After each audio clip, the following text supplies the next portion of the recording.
Petit point leçon. Alors, on va étudier le sens de variation d'une suite. Donc, on rappelle qu'une suite est croissante si, pour tout entier naturel, on a un plus 1 supérieur ou égal à un, c'est-à-dire qu'un terme est toujours supérieur à son terme précédent. Ce qui est logique, si à chaque fois on prend quelque chose de supérieur, puis ensuite quelque chose de supérieur, etc., on va avoir une suite qui est croissante, on va avoir des termes de plus en plus grands. Et à l'inverse, un est décroissante si pour tout n appartenant à n, un plus 1 est inférieur ou égal à un, c'est-à-dire qu'un terme est inférieur à son terme précédent. Donc au fur et à mesure qu'on calcule les termes, ils vont être inférieurs à celui d'avant, donc on va avoir quelque chose qui va être de plus en plus petit, donc on va avoir une suite décroissante. Donc ça, c'est la définition d'une suite croissante, d'une suite décroissante. Et donc, pour étudier les variations d'une suite, on a trois méthodes. La première méthode, on va étudier le signe de un plus 1 moins un. Donc on va calculer et simplifier au maximum un plus 1 moins un. Et si on trouve un résultat positif, alors la suite est croissante. Si on trouve un résultat négatif, alors la suite est décroissante. Comment ça se fait qu'on a ça? C'est facile. Imaginons que on ait un plus 1 moins un qui est supérieur à 0, on trouve quelque chose qui est supérieur à 0. En faisant passer le moins un de l'autre côté de l'inégalité, on obtient un plus 1 supérieur ou égal à un. En faisant passer le moins un de l'autre côté, ça donne plus un. Et donc ça, c'est bien la définition qu'on a là d'une suite croissante. Donc un va être croissante. Et inversement, ça marche aussi dans l'autre sens. Là, dans cette inégalité, si jamais on trouve que un plus 1 moins un est négatif, en faisant passer le moins un de l'autre côté de l'inégalité, on tombe sur un plus 1 inférieur à un. Et ça, c'est la définition d'une suite décroissante. Ensuite, la deuxième méthode consiste à comparer la fraction un plus 1 sur un à 1. On va la comparer, c'est-à-dire on va savoir si elle est plus grande ou plus petite que 1. Avec que tous les termes de la suite doivent être positifs. Parce qu'on divise par un nombre et donc on veut diviser par un nombre non nul et positif pour pas avoir de problème lors de changement de signe d'une inégalité. Donc si pour tout n on a ce quotient un plus 1 sur un qui est plus grand que 1, alors la suite un est croissante, et si à l'inverse un plus 1 sur un est inférieur à 1, alors la suite est décroissante. Et d'où ça vient cette formule? Si on a un plus 1 sur un qui est supérieur ou égal à 1 avec tous les un positifs, on peut multiplier des deux côtés par un, on ne change pas le signe de l'inégalité, puisqu'on a du positif. Donc à gauche, il va nous rester plus que un plus 1, on a toujours supérieur ou égal, et quand on multiplie ici par un, ça nous fait 1 fois un et ça nous donne un. Et on retombe ici à la définition d'une suite croissante. Et dans l'autre sens, si on fait passer ici le un de l'autre côté en multiplication, on obtient un plus 1 inférieur ou égal à un, et on a la définition d'une suite décroissante. Pour rappel, on peut facilement savoir si une fraction est plus grande que 1 ou plus petit que 1. Si dans une fraction, le numérateur est supérieur au dénominateur, alors la fraction est plus grande que 1. Et si dans une fraction, le numérateur est inférieur au dénominateur, alors la fraction est plus petite que 1. Par exemple, 7 huitièmes, 7 est plus petit que 8, 7 huitièmes est donc une fraction plus petite que 1. Alors que 9 huitièmes, 9 est plus grand que 8, donc 9 huitièmes est une fraction plus grande que 1. Et enfin, la troisième méthode, elle est d'une fonction associée. Donc si on a une fonction définie sur 0 plus l'infini, et qu'on a un égale f de n, et qu'on a réussi à prouver que la fonction était croissante sur un certain intervalle p plus l'infini, ça peut être 2 plus l'infini, 3 plus l'infini, etc. Alors la suite un est croissante à partir du rang p, donc à partir du rang 2, 3. Et inversement, si f est décroissante sur un intervalle p plus l'infini, alors la suite un va être décroissante à partir du rang p. Donc, si on a une fonction qui est croissante sur un intervalle, alors forcément, si on prend que f de n, donc c'est-à-dire avec des entiers, la fonction va être croissante sur le même intervalle. Et donc, comme f de n, c'est un, comme f de n est croissante, ça voudra dire que un est croissante. À partir de p, à partir du nombre qui est là. Mais si c'est 0, ça sera sur 0 plus l'infini, donc ça sera croissant pour tout n. Et inversement, si la fonction est décroissante, alors associée aux entiers, elle reste décroissante. Et f de n, qu'est-ce que c'est? C'est un, donc elle est décroissante. Premier exemple, nous avons deux suites un et vn, et grâce à la méthode 1, donc en étudiant le signe de un plus 1 moins un, étudier les variations de ces deux suites. Donc on va étudier le signe de un plus 1 moins un. Donc on écrit un plus 1 moins un égale. Alors un plus 1, on a une information sur un plus 1 dans l'énoncé. On sait que un plus 1, c'est n plus un plus 6. Donc à la place de un plus 1, on écrit n plus un plus 6. Et après, on enlève un, donc moins un. On voit qu'ici, les un se simplifient. Un moins un, il se simplifie. Il va nous rester juste n plus 6. Et ensuite, il faut trouver son signe. Donc n, comme c'est un entier naturel, n est positif. Et donc, n plus 6 va forcément être strictement positif. Donc, on a trouvé que un plus 1 moins un était strictement positif.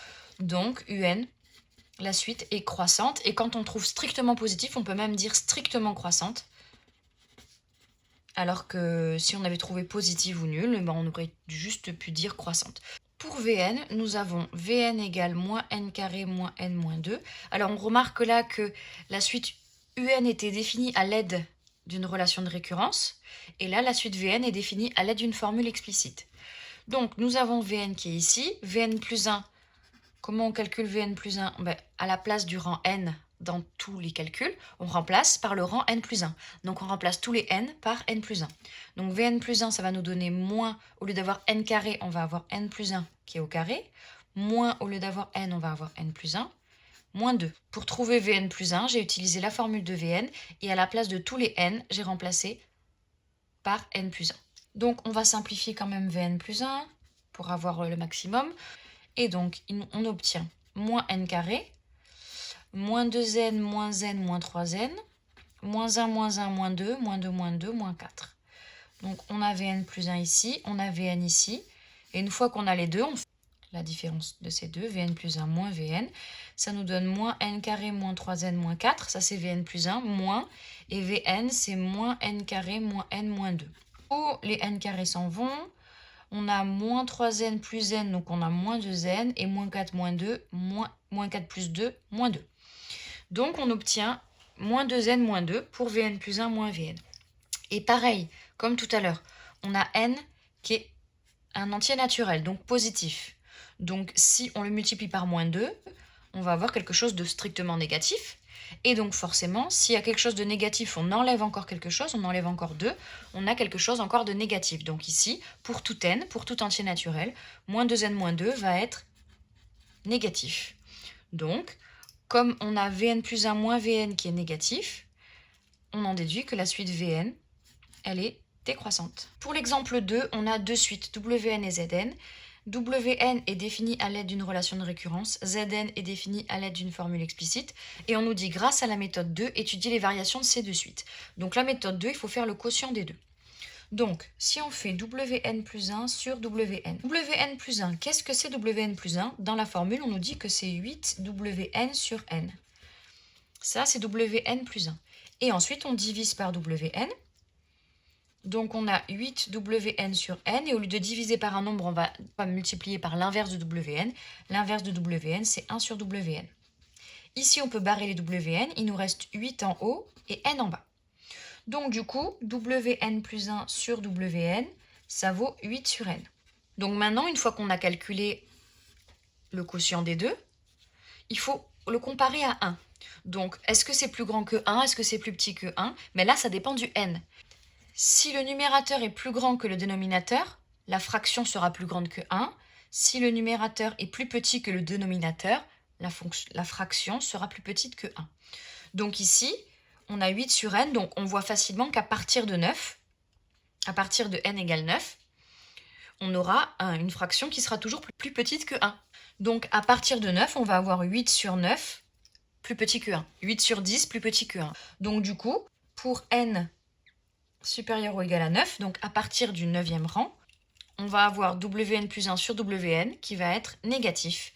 Et donc ça veut dire que Wn strictement décroissante à partir de n égale 9. Donc notre suite Wn est décroissante à partir du rang 9. Zn maintenant, on nous dit que c'est 3 puissance n sur 5n. Donc on fait attention, là on a puissance n et là on sait 5n, c'est juste une multiplication. Donc là on a la formule explicite, donc on va calculer Zn plus 1. Donc Zn plus 1, on utilise la formule pour trouver Zn, mais à la place des n, on les remplace par n plus 1. Donc ça nous donne 3 puissance n plus 1 sur 5 fois n plus 1. On n'oublie pas les parenthèses quand on multiplie. Et ensuite, on fait le quotient des deux. Donc on fait Zn plus 1 sur Zn. Donc Zn plus 1, c'est 3 puissance n plus 1 sur 5n plus 1, divisé par Zn, 3 puissance n sur 5n. Comme on fait tout à l'heure, on utilise diviser par une fraction revient multiplier par son inverse. Donc on recopie le numérateur. 3 puissance n plus 1 sur 5 fois n plus 1.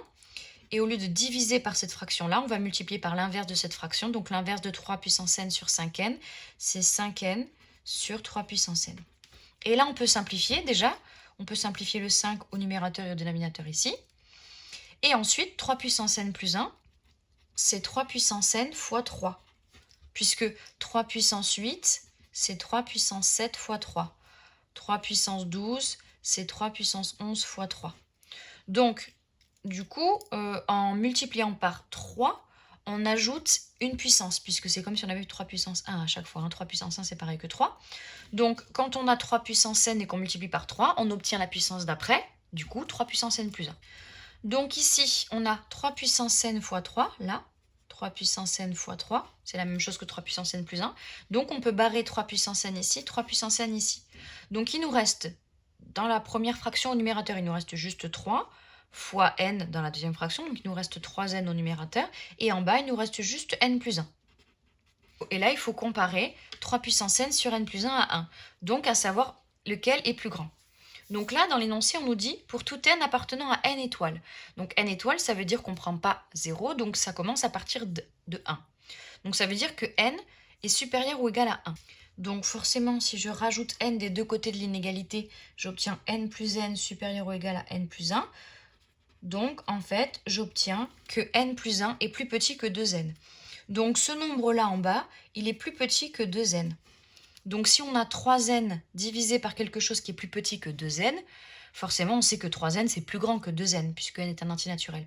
Donc on a bien le numérateur qui est plus grand que le dénominateur. 3n est plus grand que 2n. Donc comme le numérateur est plus grand que le dénominateur, on obtient que la fraction est plus grande que 1. Et donc, si zn plus 1 sur zn est supérieur ou égal à 1, on peut en déduire que zn est croissante. Parce que n ne valait pas 0, hein, c'était parce que c'était à partir de 1. Et enfin, grâce à la dernière méthode, donc on a une suite définie à l'aide d'une formule explicite par an égale 2n carré moins 7n moins 2, grâce à la méthode 3. Donc pour ça, il faut trouver une fonction associée. Donc on va utiliser f de x égale, on va remplacer les n par x. Donc au lieu de 2n carré moins 7n moins 2, on va écrire 2x carré moins 7x moins 2. Donc on a bien f de n égale à n. Et donc, cette fonction-là, grâce au chapitre sur le polynôme du second degré, on sait que ici, le a, c'est 2, le b, c'est moins 7, le c, c'est moins 2. Comme le a est positif, la parabole va être tournée vers le haut. Donc, si on fait un tableau de variation sur moins l'infini plus l'infini, on va avoir d'abord décroissant, puis ensuite croissant. xf. Et ce nombre-là, c'est moins b sur 2a, d'après le chapitre sur les fonctions polynômes du second degré. Donc, moins b sur 2a, ça nous donne moins b comme b vaut moins 7, moins b c'est 7, sur 2a, 2 fois 2. Donc, on a 7 quarts, ici. Donc, on sait que cette fonction est croissante à partir de 7 quarts. Donc, 7 quarts, c'est 1,75. Donc, on peut arrondir. Comme là, on va parler de suite, on est en nombre entier. Les n sont des nombres entiers. Donc, 1,75, on va arrondir à l'entier supérieur. Donc, du coup, sur 2 plus l'infini, f est croissante. Elle est croissante sur 1,75 plus l'infini, donc elle est croissante sur 2 plus l'infini. Donc, on peut en déduire d'après la méthode 3 que an est croissante à partir du rang 2. Voilà les 3 méthodes pour étudier les variations d'une suite.